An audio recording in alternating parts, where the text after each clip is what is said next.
I think listening is kind of one of the key tenets that we have and the way we approach projects. The researching, taking notes, gathering as much data as we can. And then that kind of manifests into the ideation phase.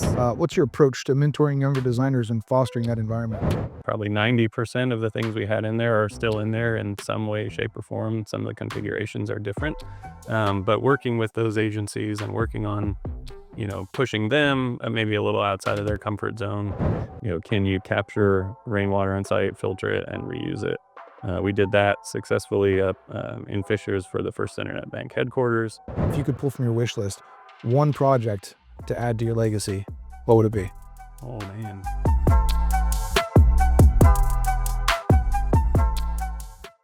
Okay, welcome to the On Center podcast. In this episode, we welcome Drew Braley, Principal and Landscape Architecture Studio Director at Browning Day. Over the past decade with the firm, Drew has emerged as a leader in the public space design, crafting parks, trails, and community destinations that bring people together. He spearheaded the Nickel Plate Trail in Fishers, Indiana, a nearly 5-mile former rail line transformed into a bustling pedestrian corridor and linear park, and led the revitalization of Sandorff Park in Indianapolis. That's going to be an interesting one to dig into a state-of-the-art community play space. Drew's career highlights reflect a seamless blend of creative vision and real-world execution, exemplifying the intersection of architecture, construction, and technology that drives our industry. With a polished yet passionate approach, he offers insight and inspiration for everyone from veteran builders to young architects and interns eager to shape the future of our communities. And of course, this episode is brought to you by our sponsor, Map Solutions, delivering high-precision LiDAR scanning and visualization tools that turn complex sites into clear decisions. No guesswork, no surprises. Drew, welcome. Thanks for having me. Yeah, let's start with the fun part. You were in Hawaii for a while. I was. Working as a landscape architect. I was. Your career in landscape architecture spans nearly 2 decades, and it's taken you on quite a journey from Hawaii to Indiana. Who knows why you'd come here? I mean, look at the snow outside. Miss the winter. To study landscape architecture and even play collegiate volleyball. Now, years later, you're a principal and vice president of landscape architecture at Browning Day, leading major projects that shape communities across the region. How did this path from island roots and the volleyball court to head a design studio in the Midwest shape your perspective on landscape architecture? I think really, as I've thought about this a little bit, it really starts with people and connections. A good friend of ours, another Matt, is all about the relationships and connections. But as I think back on my entire kind of career and trajectory, it's started with people. My first internships out of school, there were great leaders of firms in Hawaii when I interned there. Ray, Mike, Aaron, some names that mean a lot to me from my early stages. And then coming to out of college, then going into the professional environment for a first job in Florida, in the Orlando area. Great leaders there that really kind of fostered teaching and mentoring and got me started on a path of where I am today. I was the 1,000-question guy out of school. And they encourage that. Everybody encouraged that. So kind of try to do that same thing. And so, and then I was in Florida and then back to Hawaii, different experiences and different sizes of firms was the other kind of interesting thing of, the firm in Florida was anywhere from 100 to 150 people. Changed jobs, moved to Hawaii. That was a firm of 3, myself and a husband and wife later in his career. So really kind of learning from all of them and the relationships there. And then making my way back to Indiana once we were expecting twins. Hawaii was nice, but without the affordability that comes with Hawaii. So that was a part of that, and family in various places. But then getting into Indiana, coming over, working at a firm in Carmel for about a year, design build. People there that helped me along the way, Chad, Dan, Brian, and then now here, people entrusting me at Browning Day over the years. And starting with Barth, who brought me in, Jonathan Hess, John Deerdorf, and numerous others in the leadership circles now. Gotcha. And I'm always interested in the story, like how people get from point A to point B, especially when they don't really connect that well. So what were some of the, I guess, pivotal moments or decisions that guided your evolution from college to now? Sure. Well, as you mentioned briefly, in college, I did play on the men's volleyball team. And out of college, I considered pursuing professional volleyball in Europe for a short time. So I did go over there for a couple of weeks with an agency to kind of look around, see what might happen there. But at the same time, was also kind of thinking, well, I'm probably going to propose to a future wife, and so I'm not sure, and my body kind of was telling me after a couple weeks, I, really don't know that continuing this is the best option. So that's where kind of that, to your point, the trajectory changed, and that I had planned, if Europe doesn't work out, I'll come back through Florida. My best friend was working at a new firm there, or at a firm out of college, and with a small growing landscape architecture studio. With they had just started it not too long ago, and were doing great things, and said, hey, why don't you just swing through, interview with them? And so this was 2005, which was a great market for job hunting. It's different times now, but went there and had set up some other interviews, 3 or 4 interviews, 2 or 3 job offers in the course of a week, which is crazy now. And so out of college, I thought, well, I had this job. I've interned at 3 years. They'll get me a job. Thought I was going there. Stopped in Florida, kind of said, maybe we'll try something different. So after that couple weeks there, decided to accept a job there. So I flew home to Hawaii, and about less than a month later, had packed up what few belongings I had out after college, and made my way back to Orlando for about 4 years. And then, good 4 years, and then the recession hit. There were challenges in the economy at that time. We knew Orlando wasn't always going to be our place to stay, so we looked around and looked in different places, and ended up kind of saying, what about Hawaii? Had some connections there just by chance. Somebody knew somebody that needed somebody. So we packed our things and headed out to Hawaii for a couple of years. Worked, as I said, a pretty small firm there. And then we were lucky enough to be expecting twins after a couple of years, and decided to make our way back to Indiana.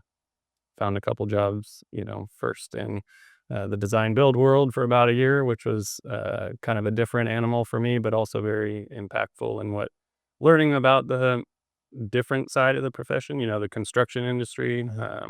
And I've become a proponent of suggesting to others that might be, out of college or even in internships, like, look at that world, try it out, get your feet wet in it, because it does give you a better perspective of what it takes to not just draw stuff on paper, but see it come to life. And I think that can apply to buildings, architecture, landscape architecture, et cetera. So I was there for a year, and then again found my way to Browning Day, and have really had a great time there. So quick, non-industry related Yeah, question. Is it better to vacation in Hawaii or live in Hawaii? vacation. Yeah, okay. Yeah, and I say that because, people do ask, how could you give up living there? And it must be like a vacation. It's like, well, when you're living in those places, you're living in those places, and you got to work to live there. Sure. Vacation, you get to enjoy more of it. Now, the 2 years we were there without kids, we lived, we worked, we vacationed, checked out the other islands. But having a family, affording that, and working and all that would be harder. So Yeah, I could see that. yeah, haven't been back since we moved here 14 years ago. No? Would love to get back there with the family. You've been described as having exceptional listening skills, attention to detail, and a people-first approach throughout your career. Branding Days projects under your guidance often transform spaces into vibrant, interactive environments where people can connect and engage. How does this people-focused design philosophy manifest in your work? And could you share your design process, or how your design process starts with listening, whether to clients, stakeholders, or even the site itself? Yeah, I think listening is kind of one of the key tenets that we have, and the way we approach projects. The process that we've kind of been refining over the years is, and it's not unique to us. A lot of people will do some of these things, but it's really kind of 3 steps. Whether it's a planning project, master planning, community planning, or even a new building, a new vision for a space. Is it really starts with that listening, listening to the stakeholders, listening to the client.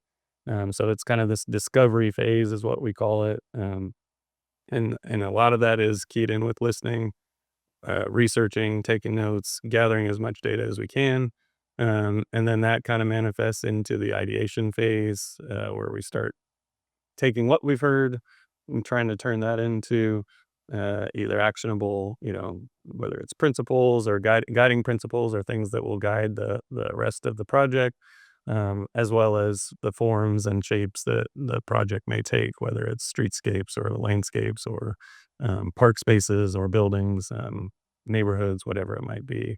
And then third phase is that implementation phase. And so that kind of brings it all together. Um, Outlines how you could deliver a project, deliver a series of projects, what should be the first one, second one, etc. Um, and then really kind of a cohesive package for your client to either present, whether it's presenting to the public, getting their support and buy-in of a said project or master plan, or a board of directors or whoever that is. So when I listen to people about projects, um, I during the conversation have ideas going off in my head.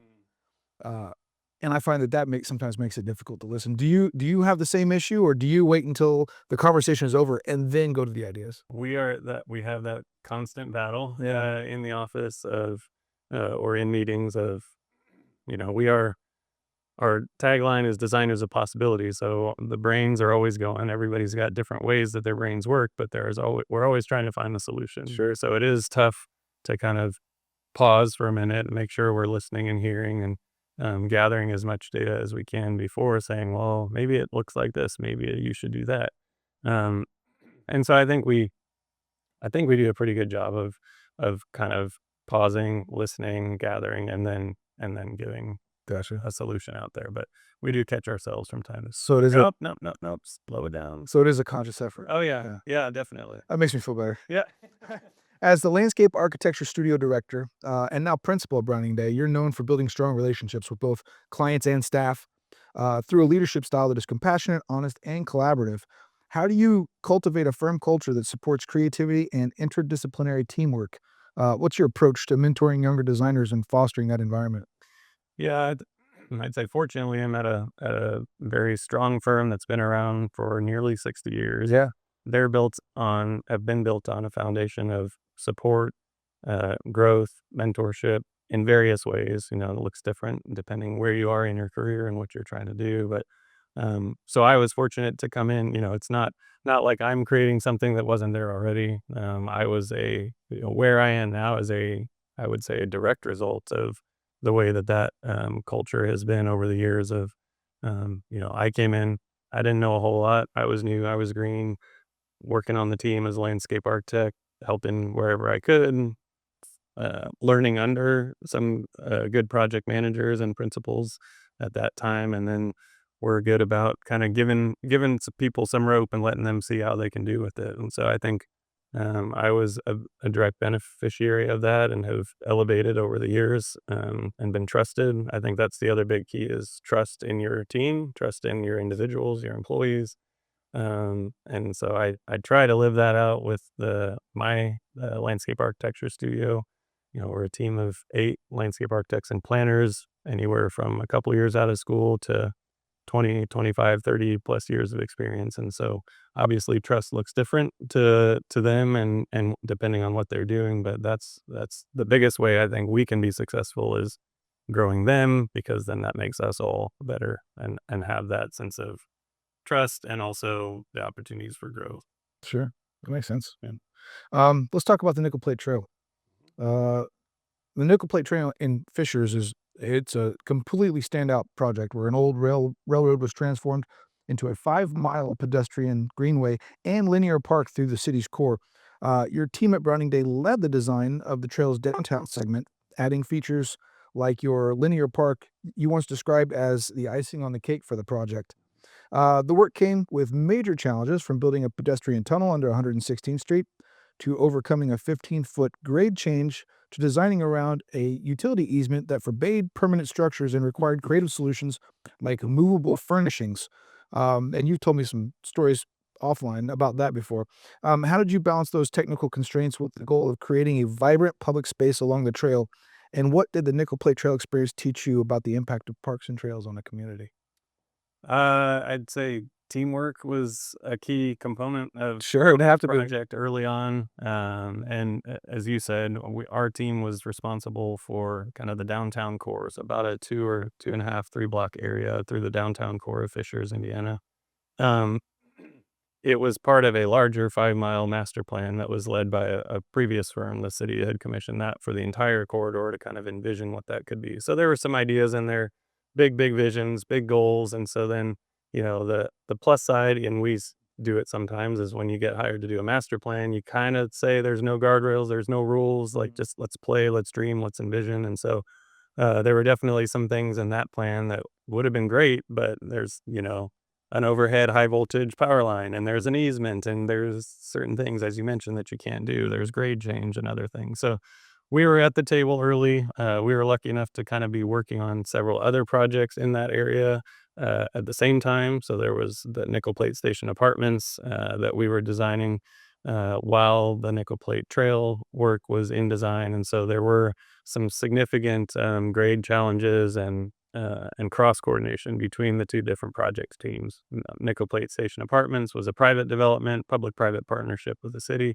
Nickel Plate Trail was fully public, the city's project and initiative. So a lot of cross collaboration there, as well as coordination, collaboration with the utilities themselves. So, Duke Energy had a whole host of regulations that we had to kind of comply with, and what it really did is kind of force our hand and force ourselves to be a little bit more creative, think a little bit differently about some of the spaces up there and work with the constraints we had, but try to be flexible and creative in the spaces where maybe we had a little bit more wiggle room. So, if for those that have come through there, it's really kind of there's 2 different zones. You have the trail proper, that goes under 116th Street and comes out, but then even up above, you kinda have 2 different levels of, activity. So we kinda ended up with a little bit more of a passive sorta zone, in the areas where we couldn't do a lot of improvements, with the exception of, the swings that are up there that I'll talk about a little later probably. And then a more active zone that had a little bit different materials and color and texture and other things. So we've got, different types of seating, we've got different types of paving materials, pavers of different patterns, synthetic turf in some areas. So really tried to kind of, break up the feel that is because there is a lot of concrete down there. It's a very basic material, but finding ways to use it differently and creatively, and I think it has been a success. And I think the other part of your question is, was how remind me was how it Well, how did what did it affects teach the you? community. Yeah, what did it teach you about how it affects the community? Yeah, so I think getting up there or getting over there, I live in Fishers, just a mile or so down from the trail, and so that was the other piece of it. It was like I always say I was really excited to design something in my backyard, but also very nervous and terrified about doing it because your neighbors, your friends, your community members that are all going to use it and hopefully enjoy it.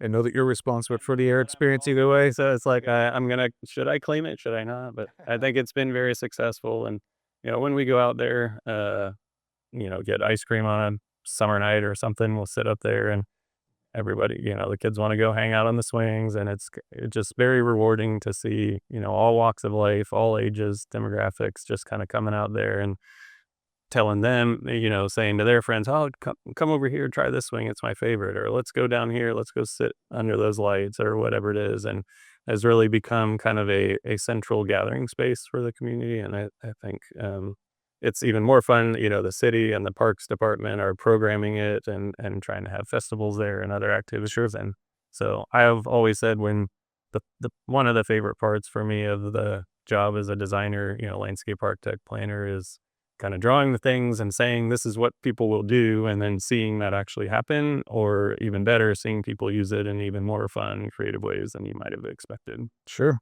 So, like I said, we talked offline about those swings, which it's an interesting story. It's swings, but there's a great story behind it. So share that with us. Yeah, so it's mentioned that there was a master plan that identified the existing structure that was there, which was the depot structure for the train that used to be there. Was an open sided structure, roof structure that people would wait for the train. So this was when the train was decommissioned. That structure was still there, actually designed by Browning Day late 80s, 90s. Really? So kind of a fun crossover there. But the master plan that had been done said, turn it into urban swings. And it's like, okay, cool. Now, the way we approached that was kind of like, this is a very unique opportunity. And, urban swings are kind of trendy and that, people have done it and there you've got those in a lot of other parks. But we took a little bit more, kind of a different approach to it and that tried to think about it in different, I guess, different types of swings or different configurations was really where we started exploring and landed on some really cool ones in that, we have a couple of single swings and then we have a couple of double swings of 2 person. We've got one or two family swings for 4 people. And then kind of the crowd favorite is what we call the buddy swing or an inverted swing, which is essentially two, a 2 person swing, but you're side by side, but facing opposite directions. So you can kind of turn and Look at each other. talk to your friend or neighbor or whatever. And we worked actually very closely with Bomar Industries. So they're a great partner of ours on this project and many other projects here based in Indianapolis to work on the customization of those swings and what, some of the materials should be. And then even did a mock-up in their studio or in their fab shop where we could kind of sit down and get a feel for the curve and the seat height and all that. Now, granted, being 6'8", the proportions might be a little bit different for me versus somebody else trying it out, but really tried to accommodate as best we could. And so one of the things that is always fun, as said, is when we're sitting up there and swinging in the swings. That by far, multiple times I've heard people say like, "Oh, you got to try this one down here. It's my favorite," which is that buddy or inverted swing. That's fun. I will say one of the, lessons learned and things that we've learned is, you gotta make things as resistant to the 1% that will try to break stuff. Yeah. So there were some challenges early on, with some hinges, but we got that figured out. Bomar stepped up, took care of it, fixed it, and we've had, thankfully, no problem since. Very cool. I haven't personally been to see the swings yet, but now I want Check them to. out. Got another Check one them out. for sure. And another kinda cool part of that structure is that we uplit there's a beam across the top that was added in order to support the swing structures. So there was a beam added, and on top of that, we added color changing LED lights so they can uplight the underside Oh, of that cool. structure. And so as you drive, if you as you're driving down 116th at night, you can kind of just look to your right or left, and they often change it for Christmas. They'll alternate the red and green, or Colts blue, or what red, white, and blue for the 4th of July and Yeah. things like that. So we should check it out in the evening. Yes, yes, Will do. yep. Let's turn towards Sandorff Park, which is interesting because we've also talked about this offline. Yeah. It's a park in Indianapolis that turned into a bigger project than expected because there was hazardous industrial debris discovered, buried on the site during this renovation, essentially sitting atop a former landfill. The park project forced your team to halt and drastically revise the design. Excuse me. Browning Day worked with the city and environmental regulators to remove contaminated soil where necessary and cap remaining waste safely beneath the new play areas. This unanticipated remediation added cost, obviously, delayed the park's opening by nearly 2 years, but the result was ultimately a safe, revitalized space that even introduced some firsts for Indianapolis. So let's talk about that a little bit. For instance, the city's first bicycle pump track and the first enclosed multi-sport court. What was it like navigating that environmental curveball as a designer? And did that extra time help you design something better than originally planned? How did that work? Yeah, it was part of a national conference that was coming to town. They do community park builds, and so that was what it was originally geared around. And so, as a result of that, as part of that, they work with vendors locally and nationally to donate playground equipment and other things so that they can showcase their materials. So again, there's a common theme in several of these stories will be teamwork. So this was a very true collaboration between the city, the regulatory agencies, contractors, subcontractors, vendors, and the design team to really kind of say, we had this grand vision. It was all well and good. How can we get as much of it as originally designed before we knew of this problem?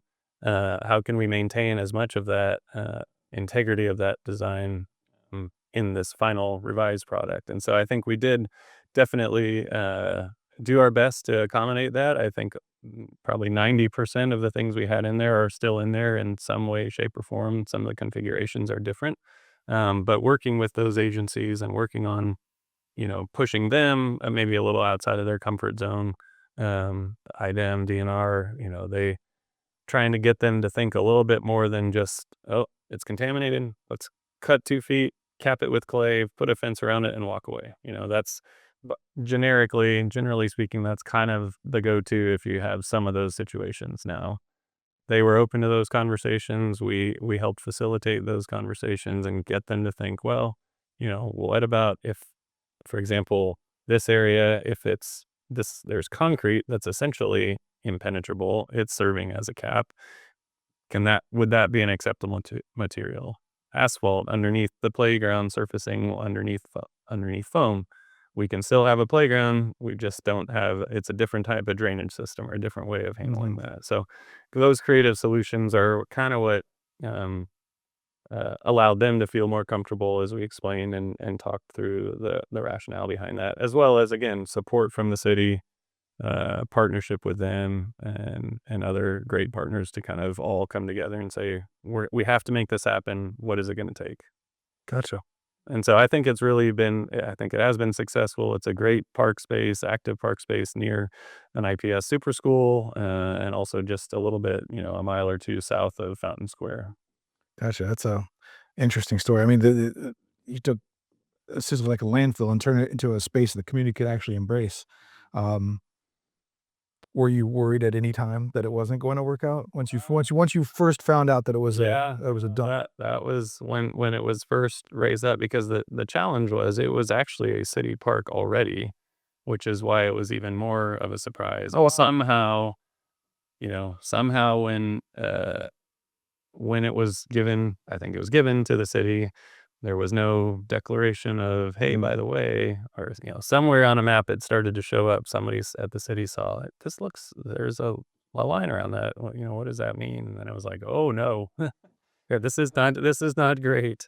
And so, yeah, there was definitely a lot of time where it was like, "Oh, what are we gonna do? How are we gonna do this?" But, I was a piece of the team. There was others leading that effort at the earlier stages dealing with that, and then the rest of our team kinda stepped in and helped with the documentation and full design and then seeing it through construction, which was interesting in and of itself because while there was construction debris and stuff you had to cap and make sure to protect. There was also, I can't remember exactly what, old medicine bottles and other, I don't know if there were dolls per se, but other miscellaneous materials that were kind of uncovered with a collection of things that the contractor kind of kept a few of just because it was kind of cool stuff. So. Gotcha. So I've many of your projects focus on parks, trails, plazas, public spaces that essentially bring people together. In recent years, we've seen how crucial access to outdoor spaces are for the community's well-being. For example, during the pandemic, parks became vital refuges for like physical and mental health. From your perspective, what is the broader role of landscape architects in shaping healthier, more connected communities through public space design? I think there's kind of two parts to that, and that is, as it relates to health in general, the health of ourselves, health of a community, or really the broader world health, I guess, is trying to be responsible with the use and reuse of materials, and whether that's concrete, asphalt, if you're going into a project area, you have a design and you're trying to renovate a building, finding ways to save that if you can, or if you're tearing up old asphalt or concrete, are there ways you can crush that on site, use it as a stone base, or other ways for drainage and other things like that. Isn't always feasible, isn't always cost effective. So not every project can really do that, but we try to at least approach it up front as here's an idea, here's a possibility. And then also, some things that are a little bit more commonplace now are creative uses for collecting and filtering stormwater, whether that's rain gardens, bioswales, things like that. Um, minimizing the amount of potable water you're using. If there's ways to have irrigation, if you're going to irrigate plantings, can you capture rainwater on site, filter it, and reuse it? We did that successfully up in Fishers for the First Internet Bank headquarters. They have an entire roof deck, 18,000 square foot roof deck with lots of plantings and things. And they collect their roof water in a giant cistern that gets then pumped and filtered and used to irrigate Oh, the cool. plantings up there, which is, wasn't inexpensive or wasn't what everybody would want to do, but that was to them for First Internet Bank and their kind of mindset and principles that they operate on. The spaces for people was important as well as responsible use of material. So that, and then really, I think on the connectivity and the community side, I think social connectivity and community connectivity is really what people are looking for. As you said, the pandemic showed that even more, but getting outside, getting around people, socializing can look different. It doesn't mean you have to go out and have a lunch with 20 people. It can be just being out with a friend or being out and talking to a friend on a phone, but just being out, getting that fresh air. And then just, kind of sounds silly, but just having fun, like bringing joy back for people and giving people the places and spaces to do that, whether it's, playgrounds or pickleball courts or sports venues, retailtainment, is a big thing now with, sports venues, whether it's a field house or a event center, but then also having the associated public spaces outside of that or the spaces to hang out before the event, after the event, go get a lunch or a meal after, things like that. So I think kind of just that fostering social connectivity is key. Gotcha. You've sort of answered this already, but are there any specific core principles or emerging trends that you prioritize when designing public space in order to ensure that they serve the public's needs both now and in the future?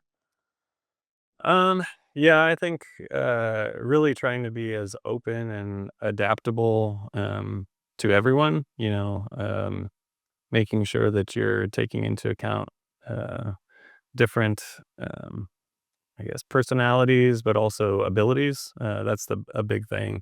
We accessibility as a broad term, whether that's uh, kind of the default sometimes when you say accessibility is, oh, accommodating somebody that's in a wheelchair. Sure, yes, that's certainly a piece of it, but just ADA ability, yeah, ADA in general, but that could really apply to somebody who's pushing a stroller, somebody that's Yeah, fair. walking with a cane right now, somebody that's got a boot on because they twisted their ankle on the ice, who knows? As well as then some of the, neurodiversity things, whether it's autism or other things that kind of affect people differently. And so we've seen that showing up more in the conversations of, public spaces are great. Sometimes they can be too loud. Not everybody likes that loudness. And so places for contemplation, for relaxation. So we try to accommodate those in different ways.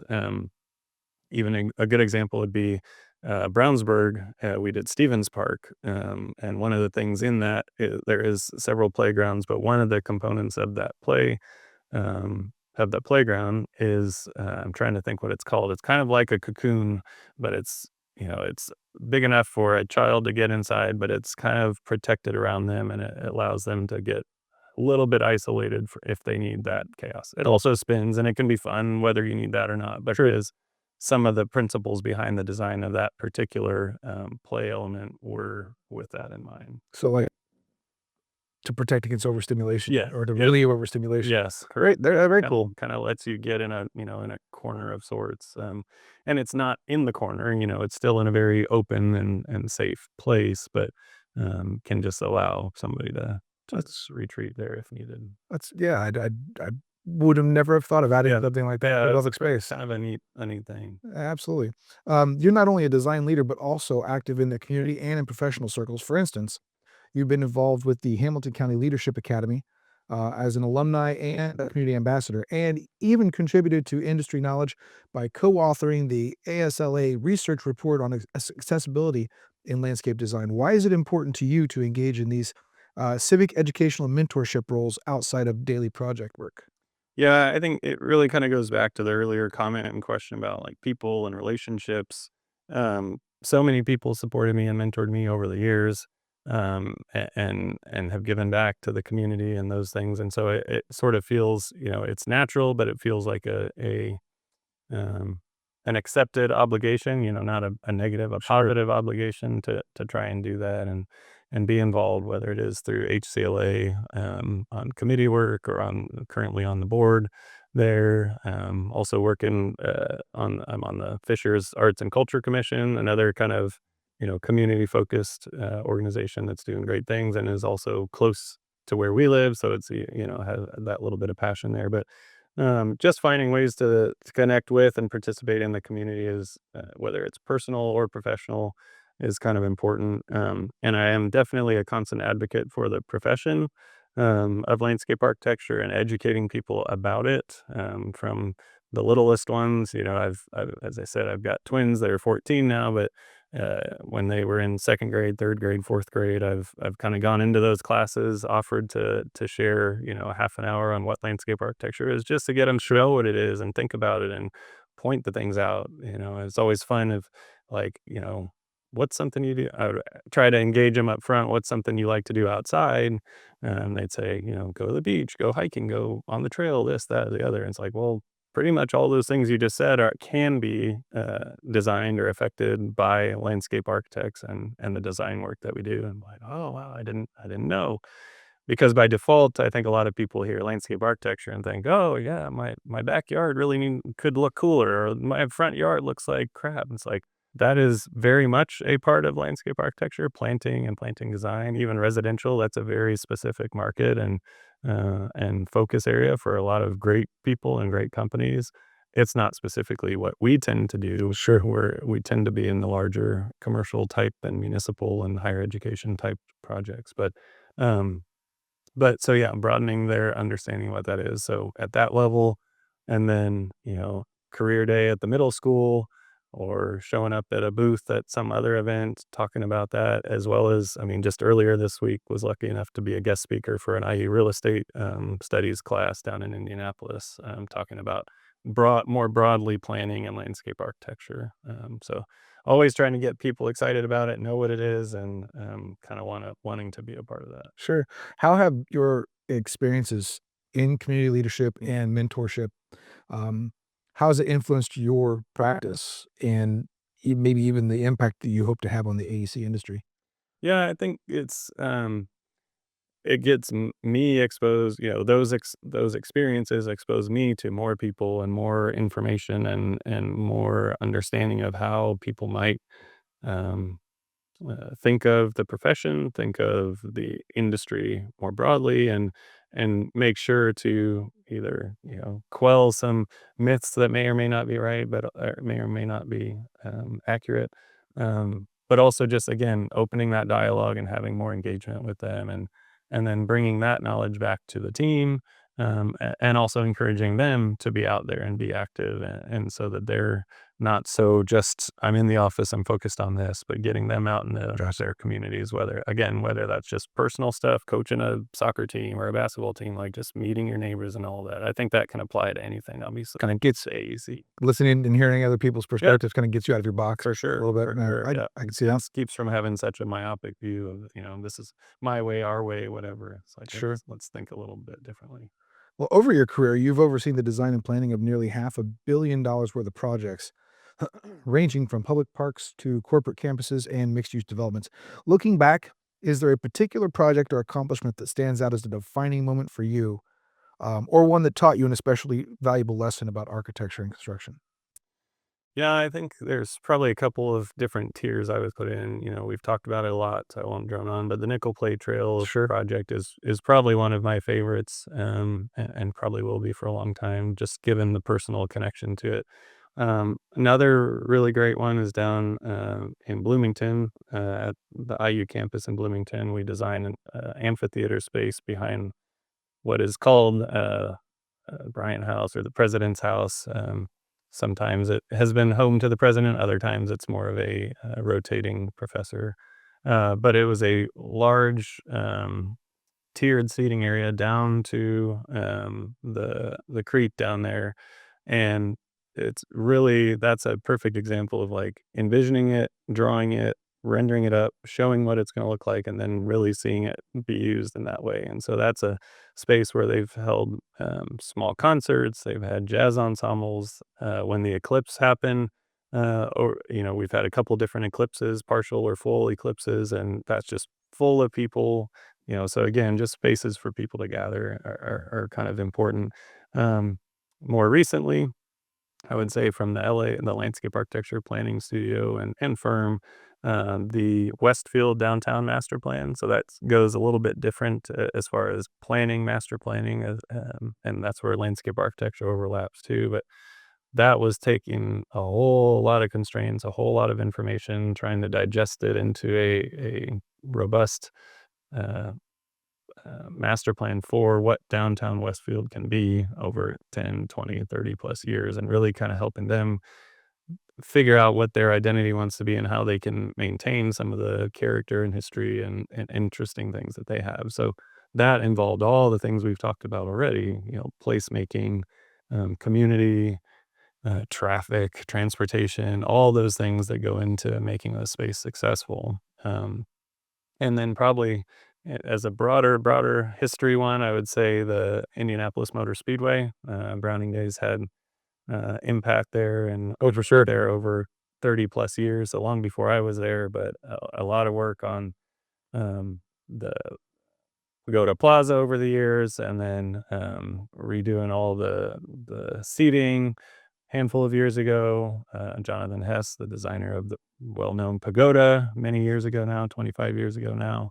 And then, for the 100th running, which is now coming up on 10 years ago, we completely renovated and created a large public space in Gate 1, and made that a true pedestrian kind of focal area and one of the iconic shots that comes up with the speedway. So that's one that's, talk about community Sure. and talk about people, 250,000 people, 300,000 people I'm coming gonna through that. I'm gonna ask you a question you weren't expecting. Yeah. Okay.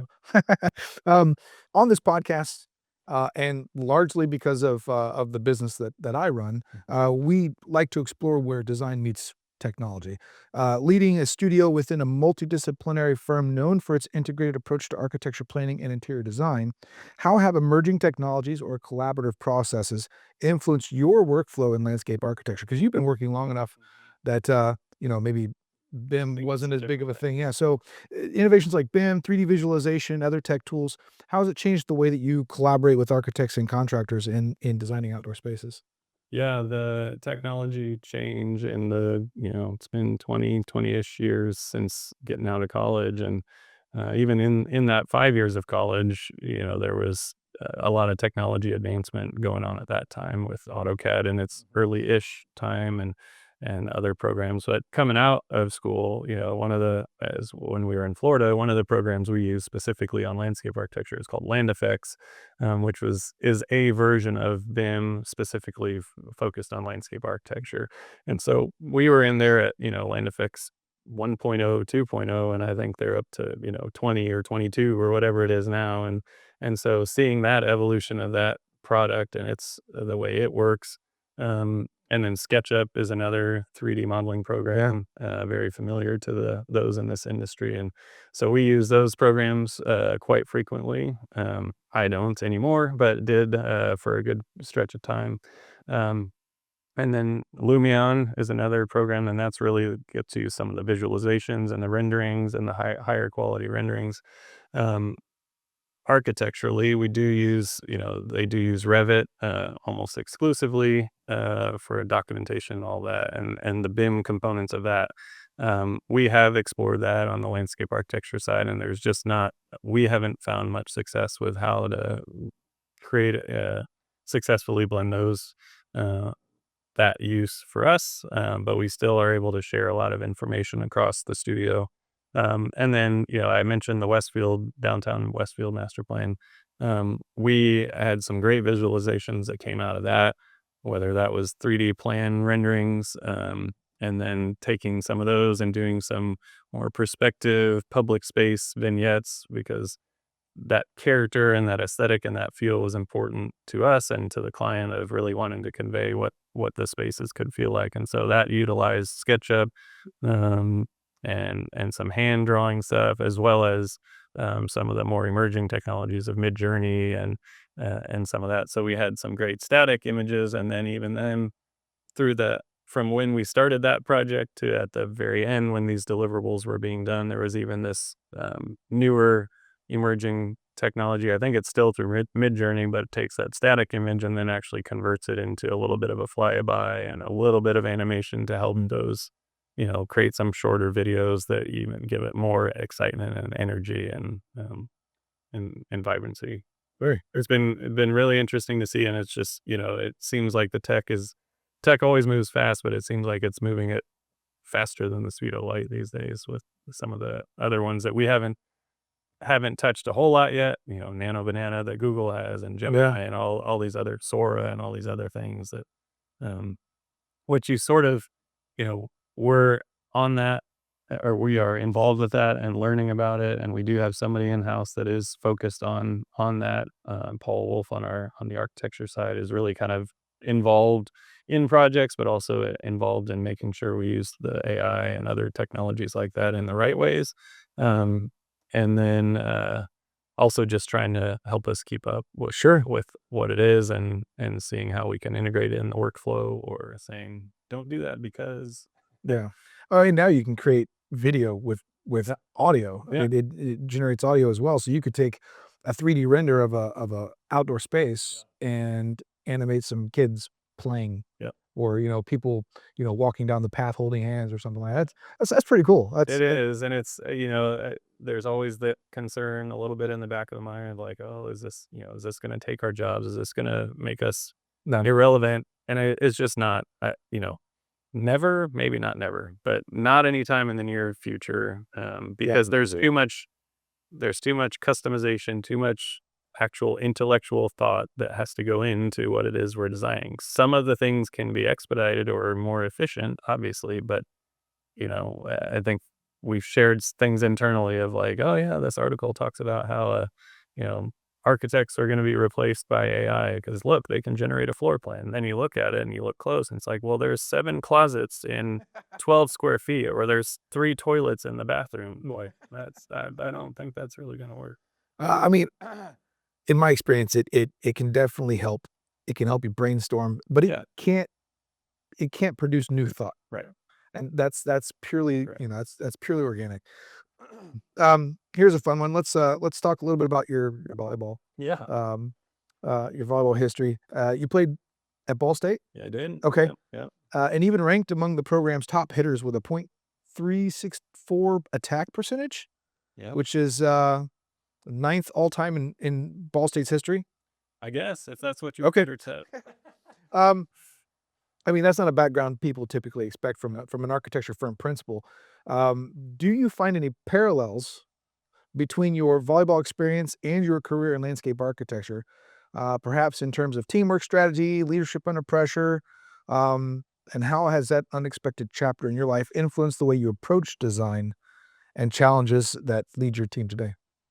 Yeah, I think there are a lot of parallels from volleyball and really, I would say almost just team sports in general. Sure. Growing up, played a little bit of soccer, a little bit of baseball, basketball forever because I was always tall. But as I got older, I kept growing up, but not out, and so basketball was a little more challenging. So volleyball became the go-to, late in high school and then ultimately in college. So. Um, but I think a lot of the ways, all of those team sports kind of created this foundation of teamwork, from a young age, teamwork, strategy, leadership. You know, didn't know it at the time necessarily, but those things were in there. And then especially at the collegiate level, time management. High school had time management too with sports and a job and school. But then the same thing with, trying to balance a pretty demanding workload for, our class load for landscape architecture through the College of Architecture and Planning, as well as a pretty demanding Division I, volleyball. sports schedule, whether that was Sounds like a practices. handful. It was a lot, yeah, and there were, certain sacrifices made, and, I didn't, schedules usually worked out okay, in that, could go to class and then go to practice, or a lot of times in the fall, practice was 6 or 6:30 AM, so you get 2 hours in, 2.5 hours, and then classes would start at 9 or something, so you was usually able to do that. There were semesters where, I might have had to miss 1 practice a week because it just classes were conflicting, and that it just couldn't be helped. So, but all of that it was important, and I think really has then translated into trying to be better with time management now. There's constant pressures at work for RFPs that are due, proposals that are due, deadlines that are coming for deliverables, or getting ready for a meeting. There's almost always something going on every day, every other day, that I or the team or groups of us are getting ready for. And so finding a way to try to keep that calm a little bit. And I think that almost harkens back to kind of the Hawaii Island mentality, sure, and way of kind of easygoing attitude that sort of helps hopefully have people feel confident that it's going to be okay. Sure, trying not to get too high, too low. Um, but I think all of that is has kind of shown to come through in the way I lead, and the way the teams work together, um, and sort of what we can do. Cool. That's a good answer. I'll take that. Okay, so I mean, you've got quite the legacy built up so far, especially with nickel plate. You said that's gonna last for a while Yeah. in your mind. If you had, if you could pull from your wish list one project to add to your legacy, what would it be? Oh man, legacy, man. I mean, I think to be able to do something that you know it sounds cliche or sounds cheesy, but something that is memorable for me, but really memorable for my family or the community, whatever that is. And I think that the trail has the ability to be that, but um, I think in a ideal world, it would be something that is kind of bigger than anything that I've been a part of before, and that it would involve, wouldn't r- I don't it wouldn't want to be about me at all. It's about the space or the place that's created, and the memories that are made there, and the way that people Sure. Yeah. experience it. So I think, it's a lot of the projects we do have been lucky enough to work on do that already. And so finding ways to just continue to do that, and continue on the legacy would be great. It's gonna be hard to beat the nickel plate trail. It is, yeah. I know that's it sounds like I'm beating a drum with that one, but that's one that definitely is kind of the heart of the community, and Yeah. the heart there that we were lucky to be a part of. Well, I appreciate you being on the podcast with me and Well, sharing this your was a blast. experiences and your knowledge, and I'm sure a lot of people can take a lot from that. So Sure. thank you very much. Thank you.